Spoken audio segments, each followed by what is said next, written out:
بسم اللہ الرحمن الرحیم۔ اعوذ باللہ من الشیطان الرجیم بسم اللہ الرحمن الرحیم قل ان كان آباؤكم وأبناؤكم وإخوانكم وأزواجكم وعشيرتكم وأموال اقترفتموها وتجارة تخشون كسادها ومساكن ترضونها أحب إليكم من الله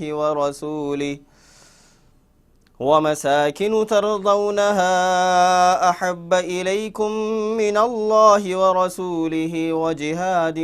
في سبيله فتربصوا حتى يأتي الله بأمره والله لا يهدي القوم الفاسقين صدق اللہ العظیم رب اشرح لي صدری ويسر لي امری واحلل عقدة من لسانی يفقهوا قولی اللہم صل علی محمد وعلی آل محمد وبارک وسلم۔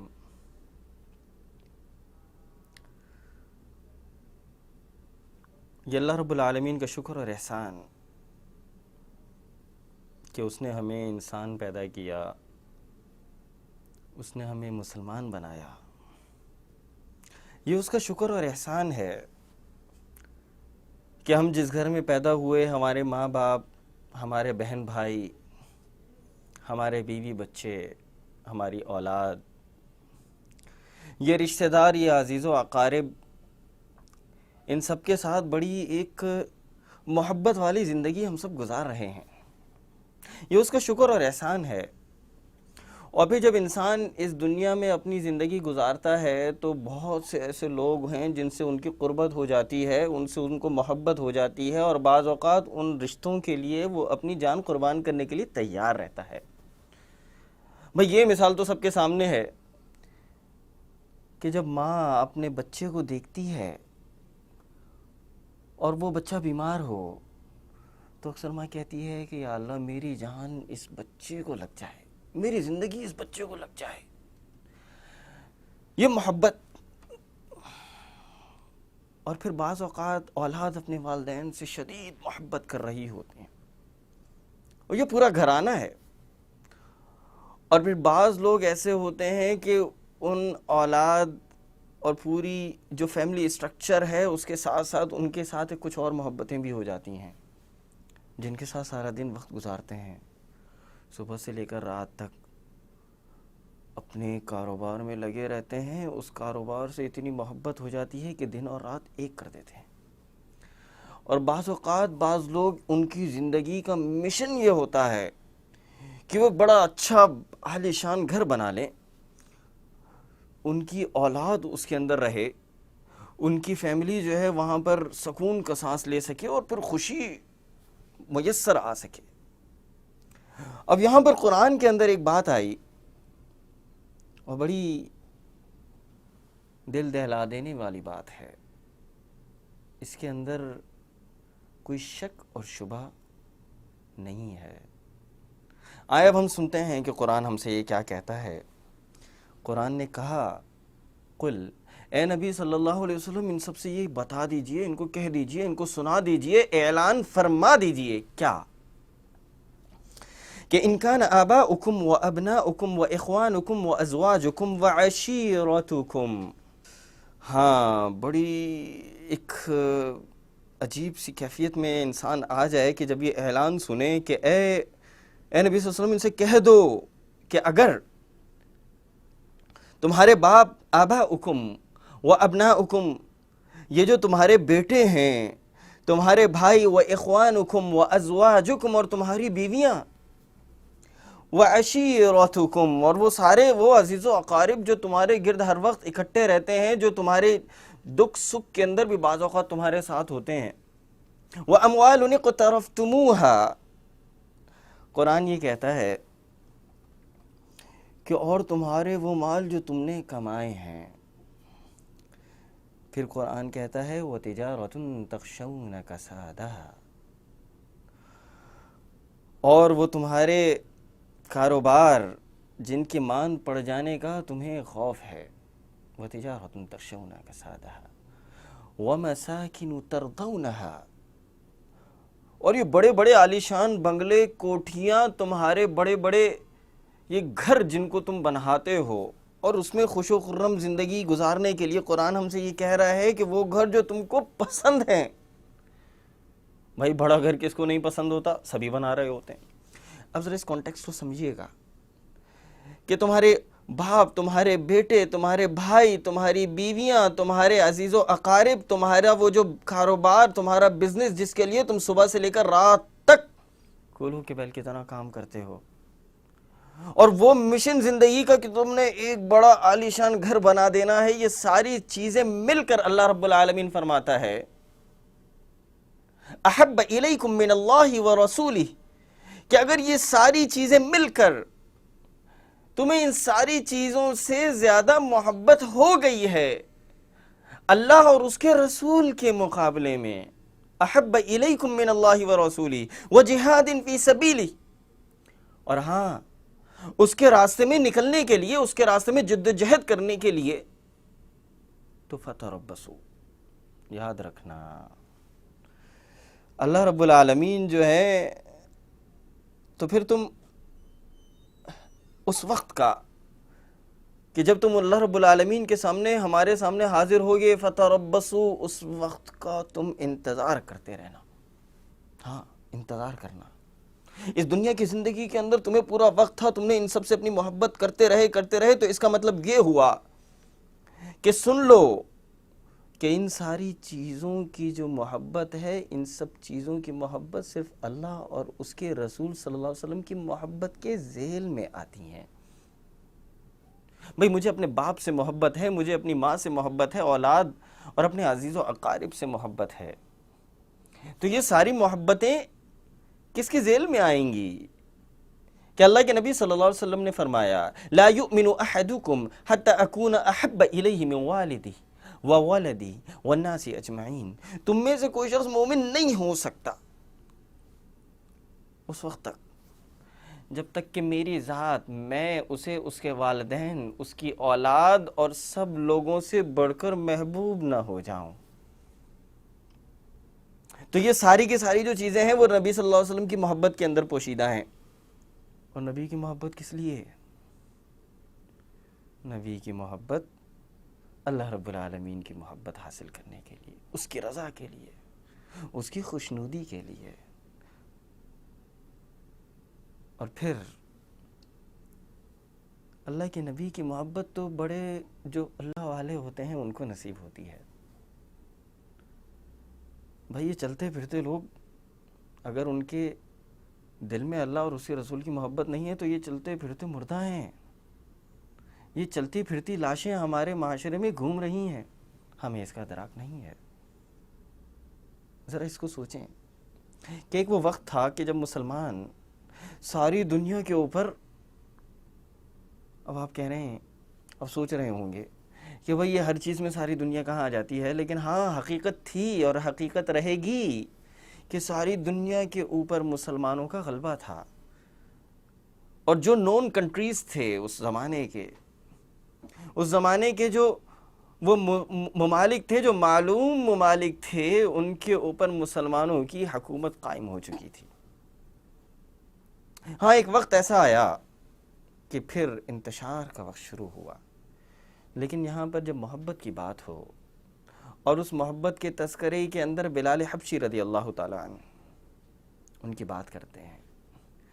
کہ وہ محبت کے اندر ایمان لے کر آ گئے، ان کے اوپر ظلم ستم سب کچھ ہوا، اور بلال حبشی رضی اللہ تعالیٰ عنہ انہوں نے اسلام کو چھوڑنے سے انکار کر دیا، اور وہ بالکل شروع کے لوگوں میں سے ہیں کہ جو ایمان لے کر آئے، اللہ کے نبی سے، اللہ رب العالمین سے سچی محبت نصیب ہوئی، اور احد احد کا جو نعرہ بلند کیا وہ بلال حبشی کا تھا. احد کا نعرہ، کتنا خوبصورت نعرہ بلال حبشی نے بلند کیا، اور یہی بلال حبشی تھے کہ ان کو ایک اور نعرہ بلند کرنے کی اللہ رب العالمین نے توفیق دی کہ نبی کریم صلی اللہ علیہ وسلم کے زمانے میں مسجد نبوی کے اندر مؤذن یہی بلال حبشی تھے. جس شخص نے احد کا نعرہ بلند کیا، اللہ نے اس کی جھولی کے اندر یہ چیز ڈال دی. اور اب مسجد نبوی میں اذان کی آواز جو بلند ہوتی تھی بلال حبشی کی آواز میں ہوتی تھی. یہاں انتقال ہوا اور بلال حبشی رضی اللہ تعالیٰ عنہ نے انہوں نے اذان دینے سے انکار کر دیا، اور پھر وہ مدینہ چھوڑ کر باہر نکل گئے، دور نکل گئے، سیریا چلے گئے. ابو بکر رضی اللہ تعالیٰ عنہ اور عمر رضی اللہ تعالیٰ عنہ کے زمانے میں سیریا چلے گئے. وہ چاہتے تھے کہ میں اب مدینے میں رہ کے کیا کروں گا، مجھے تو اس ہستی سے شدید محبت تھی جس کے لیے میں نے یہ سب کچھ قربان کر دیا. اس ہستی نے مجھے ساری راہ ہدایت دی. بڑی شدید محبت کی اس کیفیت کے اندر ان کا مدینے میں رہنا دشوار ہو چکا تھا. وہ چھوڑ کر چلے گئے، یہ محبت میں چھوڑ کر گئے. اور پھر ایک دفعہ روایات میں آتا ہے کہ خواب میں آئے نبی کریم صلی اللہ علیہ وآلہ وسلم اور بھاگتے دوڑتے چلے آئے. دمشق سے انہوں نے سفر شروع کیا اور مدینے آئے. عمر رضی اللہ تعالیٰ عنہ کا زمانہ خلافت تھا. ہاں، اور وہ زمانہ تھا کہ مسلمانوں کی فتوحات تھیں، اور مدینے میں دیوانہ وار بھاگتے چلے آئے. مدینے پہنچے تو بڑی غمی کی کیفیت میں تھے. وہ بھول گئے تھے شاید کہ اللہ کے نبی صلی اللہ علیہ وسلم کا انتقال ہو گیا. وہ اس محبت میں چلتے چلے آ رہے تھے کہ ابھی میرے نبی پاک صلی اللہ علیہ وسلم ابھی حیات ہیں. وہ بھاگتے چلے آئے، دوڑتے چلے آئے دمشق سے. اور جب وہ مدینے پہنچے اور جب ان کو اندازہ ہوا نہیں یہ تو معاملہ کچھ اور تھا، میرا خواب تھا، مسجد نبوی میں پہنچے. بہرحال جو بتانا مقصود ہے وہ یہ تھا کہ جب لوگوں نے بلال حبشی کو دیکھا تو بڑی خوشی ہوئی ان کو، اور لوگوں نے چاہا کہ وہ بلال حبشی جن کو اللہ نے یہ توفیق دی، جن کو اللہ کے نبی صلی اللہ علیہ وسلم نے اذان کے لیے چنا، اس بلال حبشی کی اذان کو دوبارہ سنا جائے، اس دور کو یاد کیا جائے جس دور میں اللہ کے نبی صلی اللہ علیہ وسلم حیات تھے. وہ لوگ آئے، کسی نے کچھ کہا، بڑی منت سماجت کی کہ بلال حبشی کو منایا جائے کسی طریقے سے کہ وہ اذان دیں، راضی ہو جائیں. اور پھر جب بات نہ بن پائی تو خلیفہ سے، عمر فاروق رضی اللہ تعالیٰ عنہ سے یہ بات کی. عمر فاروق رضی اللہ تعالیٰ عنہ بھی انہوں نے بھی اس کو ان کے سامنے پیش کیا، لیکن بلال حبشی نے وہ ایک کمٹمنٹ تھا کہ نہیں، اب میں نہیں کر سکتا، کیونکہ جو محبوب ہستی تھی جس کے لیے میں نے یہ شروع کیا تھا، اس محبوب ہستی نے مجھے اس کام کے لیے چنا تھا. وہی محبوب ہستی تھی جس کے اوپر ایمان لے کر آنے کے بعد احد کا نعرہ بلند کیا. اسی محبوب ہستی نے جب یہ ذمہ داری دی تو انہوں نے یہ ذمہ داری مسجد نبوی میں ادا کی. ان کے جانے کے بعد اب راستہ نہیں تھا، وہ چھوڑ دیا. لوگوں نے ان کے سامنے باتیں کی، ان کو منانے کی کوشش کی، سب کو منع کر دیا. ہاں، لیکن لوگوں کو ایک بات پتہ تھی کہ اگر ان کو اللہ کے نبی صلی اللہ علیہ وسلم سے محبت ہے تو یقیناً ان کے گھر والوں سے بھی محبت ہوگی. حسن اور حسین کو پکڑ کے لے آئے اور ان سے کہا کہ بھائی یہ اب آپ سے کہہ رہے ہیں کہ اذان دو. اور حسن اور حسین رضی اللہ تعالیٰ عنہما نے جب ان سے یہ گزارش کی کہ بلال حبشی اب آپ اذان دیجئے، تو بلال حبشی ان کو انکار نہ کر سکے. یہ محبت تھی. اور پھر وہ کھڑے ہوئے اور پھر اللہ اکبر، اللہ اکبر، اللہ اکبر، اللہ اکبر کی صدا جب فضا میں بلند ہوئی تو لوگ اپنے گھروں سے روتے ہوئے نکلے. پورے کا پورا مدینہ سوگوار تھا، رو رہا تھا. اور وہ اس لیے نہیں رو رہا تھا کہ بلال حبشی کی اذان جو ہے وہ بہت خوبصورت ہوگی، وہ اللہ کی طرف سے ہوگا، لیکن لوگوں کے دل میں ان کی جو کیفیت وہ یہ بنی تھی کہ یہ تو وہ اذان ہے کہ جو نبی صلی اللہ علیہ وسلم کے زمانے میں ہوتی تھی، اور وہ اللہ کے نبی صلی اللہ علیہ وسلم کو وہاں پر مس کر رہے تھے. وہ یہ سوچ رہے تھے کہ یہ تو اذان اس زمانے کی تھی کہ جب نبی کریم حیات تھے. آج نبی کریم صلی اللہ علیہ وسلم ہمارے درمیان حیات نہیں ہے. اور لوگ روتے ہوئے چلتے آئے اور ان سے پھر ضبط نہ ہو سکا جب انہوں نے کہا کہ اشہد ان محمد رسول اللہ. یہ بلال حبشی کی شدید محبت، یہ وہ محبت تھی جب ان لوگوں میں جب آ گئی تو پھر اس کے بعد ان کی دنیا ہی پلٹ گئی. ان لوگوں نے اللہ کے نبی کی محبت کو اللہ کے نبی صلی اللہ علیہ وسلم کی اتباع کے اندر ڈھونڈ لیا تھا کہ ان کو جب شدید محبت ہو گئی تو انہوں نے اللہ کے نبی کی اتباع شروع کر دی. جو وہ کرتے تھے وہ اللہ کے نبی صلی اللہ علیہ وسلم وہ صحابہ نے اپنے لیے چن لیا. کہ کبھی کسی نے دیکھا کہ انہیں لوکی پسند ہے، کسی صحابی نے تو ساری زندگی وہی کھانا شروع کر دیا. اور ایک صحابی کے بارے میں مشہور ہے کہ وہ ایک جگہ سے جب گزر رہے تھے تو وہ تھوڑا سا جھک کر گزرے. تو کسی نے پوچھا کہ یہاں پر تو کوئی چیز نہیں ہے کہ آپ یہاں سے کیوں جھک کر گزرے؟ تو انہوں نے کہا کہ میں جھک کر اس لیے گزرا کہ میں نے تو اللہ کے نبی صلی اللہ علیہ وسلم کو دیکھا تھا، یہاں ایک درخت تھا اور یہاں پر ایک ٹہنی تھی، اس ٹہنی کی وجہ سے اللہ کے نبی صلی اللہ علیہ وسلم یہاں سے جھک کر گزرے تھے، تو میں اپنے نبی کی محبت میں وہاں سے جھک کر گزرا. اس محبت کے بعد کیا ہوا؟ اس کے بعد یہ تھا کہ مسلمانوں نے وہ لوگ دنیا کو دیے جو ہر علم کے اندر ماہر تھے، ہر علم کے اندر ماہر تھے. اور محبت کی مثال میں آپ کو کیا دوں کہ امام جعفر صادق رحمہ اللہ، امام جعفر صادق وہ ہیں کہ جو حضرت امام ابو حنیفہ اور حضرت امام مالک رحمہ اللہ کے استاد بھی تھے. اور یہ وہ امام تھے کہ دنیا نے یہ دیکھا کہ یہ وہ امام تھے جو فادر آف کیمسٹری جابر بن حیان کے بھی ٹیچر تھے.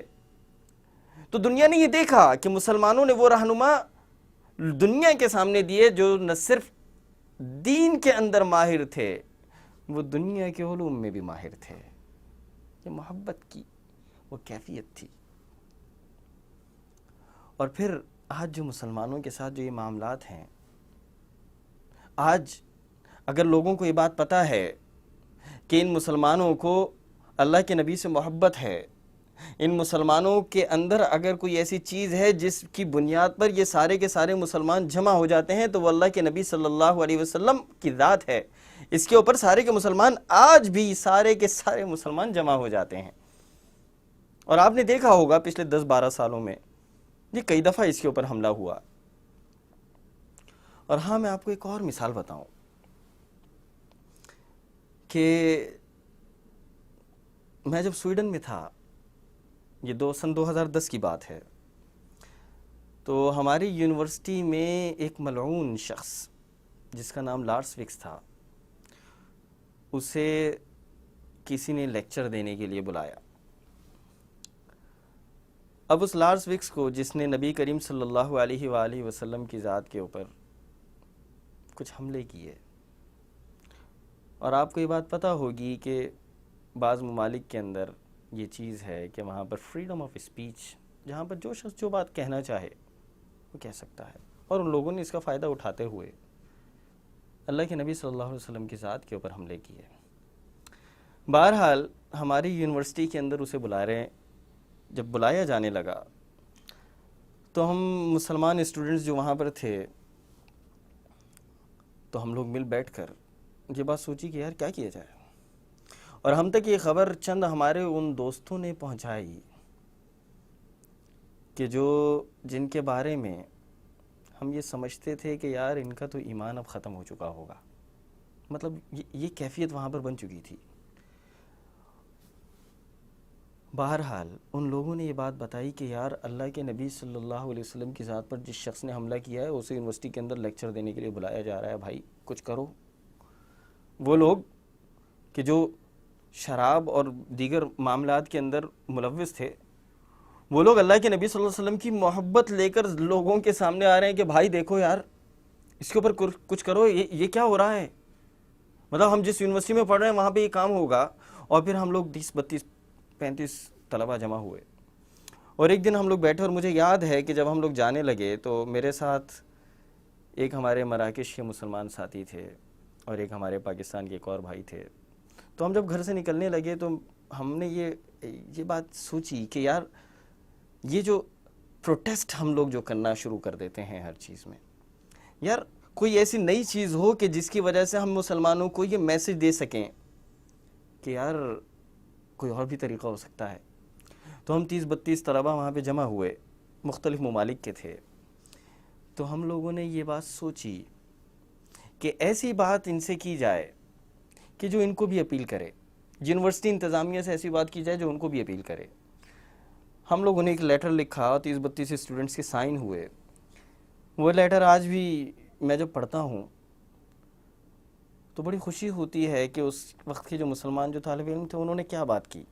بھائی وہ یہ کہہ سکتے تھے کہ ہمیں اللہ کے نبی سے بہت محبت ہے، بھائی تم یہ حملے جو کرتے ہو یہ ہے اور وہ ہے، یہ کہہ سکتے تھے، لیکن ایک مثال دینا چاہتے تھے، اور یہ اللہ رب العالمین نے یہ کام کروا دیا کہ وہ جو لیٹر لکھا اس لیٹر میں یہ بات کہی کہ دیکھیں یہ جو یونیورسٹی ہے، اس یونیورسٹی کے کچھ پروجیکٹس آپ کے کچھ عرب دنیا میں بھی چل رہے ہیں، تو اگر اس ملعون شخص کو آپ بلاتے ہیں اس یونیورسٹی کے اندر لیکچر دینے کے لیے، تو پھر دیکھیں آپ کے جو پروجیکٹس ہیں فائنینشلی آپ کو لاس ہوگا۔ یہ پہلی پوائنٹ ہم نے ان سے ڈسکس کیا۔ پھر دوسری بات کی کہ یہ یونیورسٹی جو ہے بڑی ریپیوٹیبل یونیورسٹی ہے، ساری دنیا میں مشہور ہے، اور ساری دنیا سے ایکسچینج اسٹوڈنٹس وہاں پر آتے ہیں، اور اگر یہ بات لوگوں کے اندر گئی تو پھر آپ کی میڈیا جو ہے وہ بدنامی کا باعث بن جائے گا۔ اب دیکھیں ہم ان کے کورٹ میں یہ بات کر رہے ہیں، ان کے پاس جا کر ہمارے 3 ساتھی جب ڈین سے ملے تو آپ یہ دیکھیے کہ جس ملک میں فریڈم آف اسپیچ کی بات ہو، اس ڈین نے جب یہ چیز دیکھی، یہ پرچہ پڑھا کہ یار یہ یونیورسٹی کا لاس ہے اس شخص کو بلانے میں، تو اس ڈین نے اسی وقت کہا کہ یار دیکھو یار 1 گھنٹے کے اندر میں تمہیں جواب دے دوں گا کہ یہ پروگرام ہوگا یا نہیں ہوگا، لیکن ابھی ویسے میں تمہیں بتا دیتا ہوں کہ اس پروگرام کی میں کم از کم اجازت نہیں دوں گا۔ تو یہ طلباء کے لیے ایک بڑی عجیب سی بات تھی۔ جب ہم یہ میٹنگ کرنے جا رہے تھے اس وقت ہمارے کچھ دوست تھے، وہ کہہ رہے تھے، مجھے اب بھی یاد آتا ہے کہ کسی نے کہا یار میں انڈے پھینکوں گا، کسی نے کہا کہ میں ٹماٹر پھینکوں گا۔ شاید ہم مسلمانوں کی کلیکٹیو اجتماعی سوچ ابھی اس چیز کے اندر آ گئی ہے، لیکن بہرحال جب یہ ٹیبل ٹاک ہوئی، جب نیگوسیشن ہوئی، جب ایسے بات کی گئی کہ جب سامنے والے کو یہ بات پتہ چلی کہ ہاں یار اس کام میں میرا اپنا بھی نقصان ہے، تو انہوں نے 1 گھنٹے میں اس معاملے کو ختم کر دیا۔ اور پھر اس کے بعد ہوا یہ کہ جب معاملہ آگے بڑھا، انہوں نے کسی اور جگہ پہ جا کے لیکچر کرنے کی کوشش کی، تو ہمیں بھی وہ بھی پتہ چل گیا، تو پھر ہم نے اپنی مسجد سے بات کی، تو مسجد کے ساتھیوں نے ہماری جو ینگ شوپنگ کاؤنٹی تھی، اس کاؤنٹی کے جو ذمہ داران تھے لوکل کمیون کے، ان سے بات کی، اور آپ اس چیز کا اندازہ لگائیے کہ جب بات تحمل سے کی جائے، صبر سے کی جائے اور حکمت سے کی جائے، کیونکہ قرآن ہم سے یہ کہتا ہے کہ ادعو الی سبیل ربک بالحکمت والموعظۃ الحسنہ، اپنے رب کی طرف دعوت دو، بلاؤ، اپنے رب کی طرف لوگوں کو دعوت دو حکمت کے ساتھ، اور بہترین دعوت ہو، بہترین طریقے سے ان کو بلاؤ۔ بھئی یہ انڈے اور ٹماٹر یہ تو کوئی ایسی قوم شاید وہ کرے کہ جو کچھ نہ کر سکتی ہو، لیکن اگر تم پڑھے لکھے ہو، تمہیں اللہ رب العالمین نے حکمت دی ہے، تو حکمت کے ساتھ بات کرو، نیگوسیشن کرو۔ اور ہوا یہ کہ جب ہماری مسجد کے ساتھیوں نے، وہ ایک ہی مسجد تھی پورے شہر کے اندر، مسجد کے ساتھیوں نے گورنمنٹ سے یہ بات کی، بھئی مجھ سے مسجد کے ساتھیوں نے کہا کہ بھئی ہم اس جگہ پہ جا کے لیٹ جائیں گے، یوں کر دیں گے، وہ کر دیں گے۔ میں نے کہا بھائی حکمت سے اگر بات کر لی جائے تو کیا حرج ہے، آپ ان سے یہ بات کریں، اس بات کرنے کے بجائے کہ ہمیں ان سے بہت محبت ہے اللہ کے نبی سے، آپ ان سے یہ بات کہیں کہ ہم اس شہر کے اندر اسٹیک ہولڈرز ہیں، and we are also paying taxes, ہم ٹیکس پے کر رہے ہیں، ہم یہاں کے ٹیکس پیئرز ہیں، ہم اسٹیک ہولڈرز ہیں، اور ہم نہیں چاہتے کہ ہمارے شہر میں ایسا کوئی کام ہو۔ تو اس شہر کی کمیون نے اس پروگرام کے اوپر پابندی لگا دی۔ یہ بات میں آپ کو سویڈن کی بتا رہا ہوں، اور یہ بس یہ ایک اتفاق ایسا ہوا کہ اس بات کو ہم نے لوگوں تک پھیلایا نہیں، پہنچایا نہیں، اور اس کے 1 مہینے بعد ایک اور یونیورسٹی کے اندر وہ صاحب گئے، ان کو پبلسٹی چاہیے تھی، اس شخص کا نام لارس وکس تھا، اس کو پبلسٹی چاہیے تھی، میڈیا کوریج۔ وہ جب دوسری یونیورسٹی میں گئے تو ہوا بالکل وہی کہ وہ انڈے اور ٹماٹر ان کے اوپر پھینکے گئے، اور ساری دنیا کے اندر تماشا تھا کہ آج لارس وکس کے اوپر حملہ کیا گیا۔ تو میرے بھائی اگر اللہ کے نبی صلی اللہ علیہ وسلم سے محبت ہے تو اس طریقے سے محبت کی جائے جو اللہ کے نبی صلی اللہ علیہ وسلم نے جو دعوت دی ہے۔ ہم کیوں وہ طریقہ اختیار نہیں کرتے؟ ادع الی سبیل ربک بالحکمت والموعظۃ الحسنہ، یہ ہمارے لیے بہترین طریقہ ہو جانا چاہیے پوری امت مسلمہ کے لیے۔ اور ہاں، اس بات سے یہ بات بھی ثابت ہو جاتی ہے کہ وہ لوگ کہ جو ہمارے معاشرے کے اندر ہمیں بظاہر نظر آتا ہے کہ شاید ان کی کوئی داڑھی نہیں ہے، ہمیں بظاہر نظر آتا ہے کہ ہماری کچھ بہنیں ہیں کہ جو شاید نقاب اور حجاب نہیں کر رہی، لیکن کسی کے دل کے اندر کتنی اللہ کے نبی صلی اللہ علیہ وسلم سے محبت ہے یہ میں نہیں سمجھ سکتا۔ کتنا کوئی شخص اللہ کے نبی سے محبت کر رہا ہے۔ کسی شاعر نے خوب کہا، چیر کے دیکھ لے میرے دل کو، نام تیرا ہے اور خدا کی یاد باقی۔ میرے بھائی، آج جو یہ صورتحال ہو گئی ہے، آج یہ لوگ جو اللہ کے نبی صلی اللہ علیہ وسلم پر حملے کر رہے ہیں، آج جو یہ لوگ قرآن کی بے حرمتی کر رہے ہیں، اس کا سبب کوئی اور نہیں ہے، اس کا سبب میں اور آپ، اس کا سبب سب سے بڑا میں ہوں۔ میں اس چیز کا ذمہ دار ہوں کہ میں نے لوگوں تک وہ دعوت نہیں پہنچائی جو اللہ کے نبی صلی اللہ علیہ وسلم نے دعوت پہنچائی تھی۔ میں مجرم ہوں، کوئی اور مجرم نہیں ہے۔ ہم سب مسلمان اس بات کو اگر سوچ لیں کہ آج اگر یہ ساری چیزیں ہو رہی ہیں، اس کا کوئی اور ذمہ دار نہیں ہے، میں خود ذمہ دار ہوں اس معاملے کا۔ کیوں؟ قرآن مجھ سے یہ کہتا ہے کہ شرک نہ کرو، لیکن میں شرک کے اندر مبتلا ہوں۔ ان اللہ لا یغفر ان یشرک، اللہ رب العالمین اس کو بخشے گا نہیں، یہ جو شرک ہے اس کو نہیں بخشے گا اللہ رب العالمین، اس کی مغفرت نہیں۔ لیکن ہماری کتنے لوگ، کتنے مسلمان، تو یہ کیا اللہ کے نبی صلی اللہ علیہ وسلم کی بے حرمتی ہم نے نہیں کی؟ قرآن مجھ سے یہ بات کہتا ہے کہ اللہ کے نبی صلی اللہ علیہ وسلم نے جو بات کہہ دی ہے، اطیعوا اللہ و اطیعوا الرسول، قرآن نے مجھے یہ دعوت دی کہ اللہ کی اطاعت کرو، اللہ کے نبی کی اطاعت کرو، وَمَن يُطِعِ اللَّهَ وَالرَّسُولَ، اور اللہ اور اس کے رسول کی اطاعت کرو، اور جو لوگ اللہ اور اس کے رسول کی اطاعت کرنے والے ہیں وہی فلاح پانے والے ہیں۔ قرآن یہ بات مجھ سے کہتا ہے، لیکن آج پوری کی پوری مسلم امہ اس اطاعت سے دور ہے۔ میں ہی نافرمان ہوں اپنے نبی صلی اللہ علیہ وآلہ وسلم کا۔ قرآن مجھ سے یہ بات کہتا ہے، قرآن 700 دفعہ قرآن کا یہ تذکرہ، نماز قائم کرو، 700 دفعہ قرآن میں یہ تذکرہ آیا۔ میرے نبی صلی اللہ علیہ وسلم ہم سے یہ بات کہتے تھے کہ جعلت قرۃ عینی فی الصلاۃ، کہ میری آنکھوں کی ٹھنڈک نماز میں ہے۔ قرآن میں 700 دفعہ اس کا تذکرہ آیا، لیکن میرے بھائی آج 95% مسلمان اللہ رب العالمین کے سامنے سجدہ ریز نہیں ہوتے۔ قرآن میں یہ تذکرہ آتا ہے کہ دیکھو میاں، سود پہ کاروبار نہ کرنا،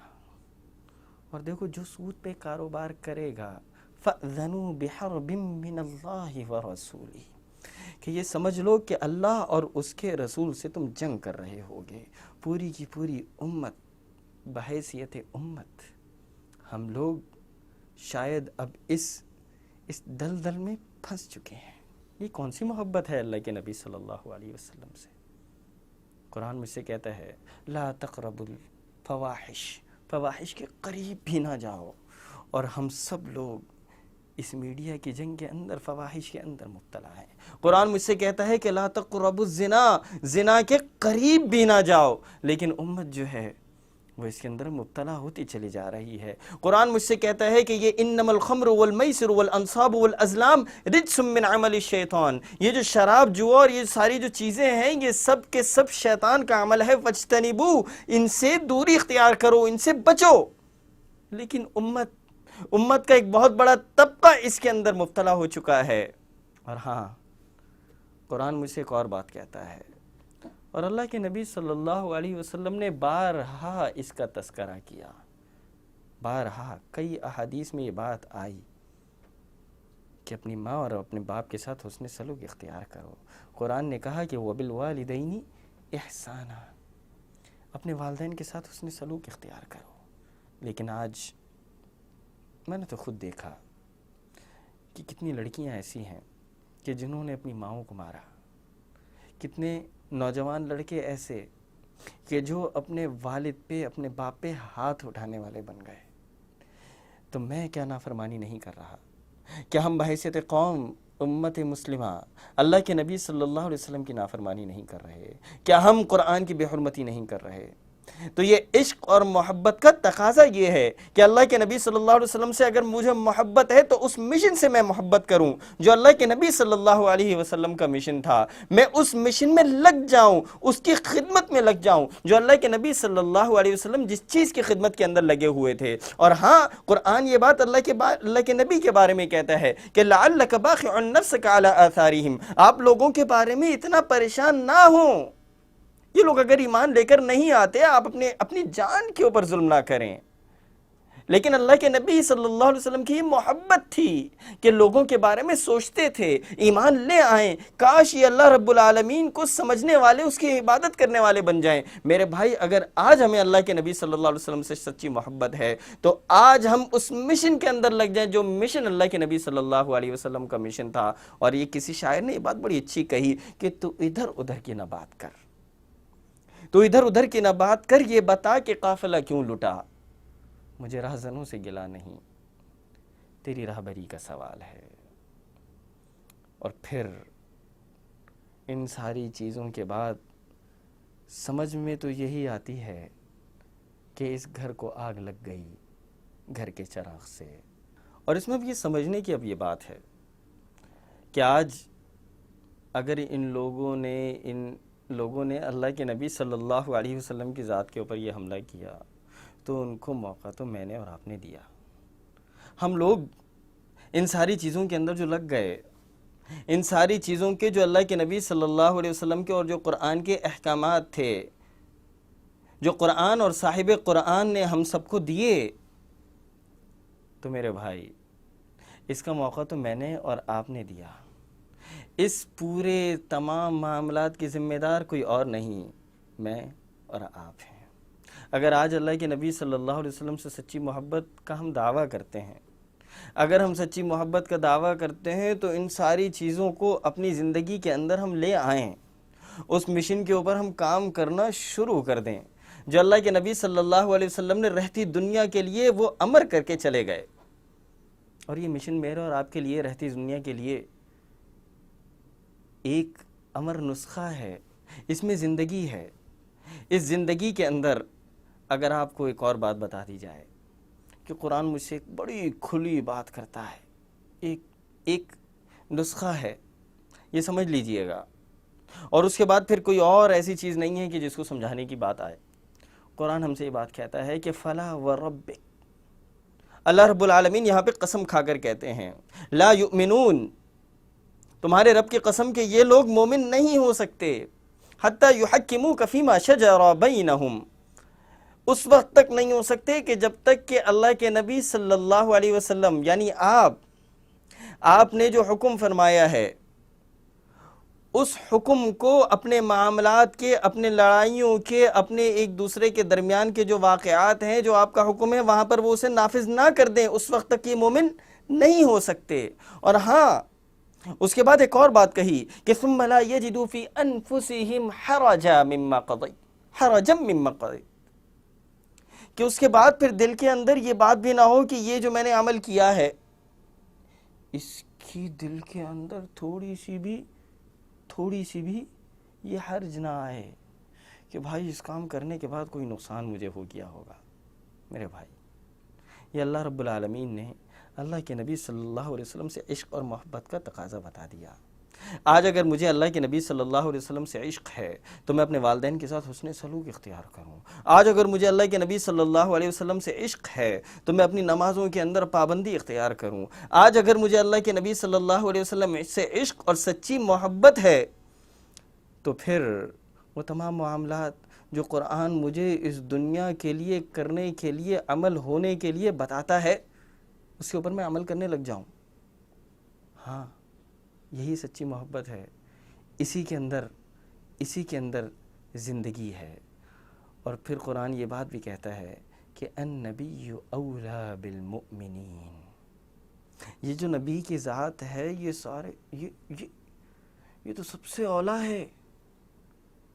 مومنین جو تمہارے درمیان میں، من انفسہم، تمہاری اپنی جانوں سے بھی زیادہ، اس کی جو قیمت ہے تمہاری اپنی جانوں سے بھی زیادہ ہے۔ تو بھائی یہ سارے کے سارے کام اگر ہم نے کرنے ہیں، ہمیں اللہ رب العالمین نے یہ منع نہیں کیا کہ میں کاروبار نہ کروں. اللہ رب العالمین نے مجھے اپنا اچھا گھر بنانے سے منع نہیں کیا. اللہ رب العالمین نے مجھے اپنے والدین کے ساتھ محبت کرنے سے منع نہیں کیا، بلکہ یہ ساری چیزیں، یہ سارے کام کرنے ہیں، اور ان کاموں کے اندر وہ مقصد ضرور لے کر آنا ہے، وہ ویژن وہ بالکل کلیئر ہونا چاہیے کہ یہ سارے کے سارے کام اللہ اور اس کے نبی صلی اللہ علیہ وسلم کی محبت کے ذیل کے اندر آتے ہیں. اگر مجھے اللہ کے نبی سے محبت ہے تو میں ان کاموں کے اندر وہ روش اختیار کروں گا کہ جس کے احکام اللہ کے نبی صلی اللہ علیہ وآلہ وسلم نے ہم سب کو دیے ہیں. اللہ رب العالمین سے دعا ہے کہ اپنے نبی صلی اللہ علیہ وآلہ وسلم سے ہمیں سچی محبت نصیب کرنے کی توفیق دے، اور اس کام میں ہم سب لوگوں کو لگا دے جس کام میں اللہ کے نبی صلی اللہ علیہ وسلم لگ گئے تھے، اور جو احکامات انہیں ہمیں دیے ہیں ان احکامات کے اوپر ہمیں عمل کرنے والا بنا دے. وآخر دعوانا ان الحمد للہ رب العالمین.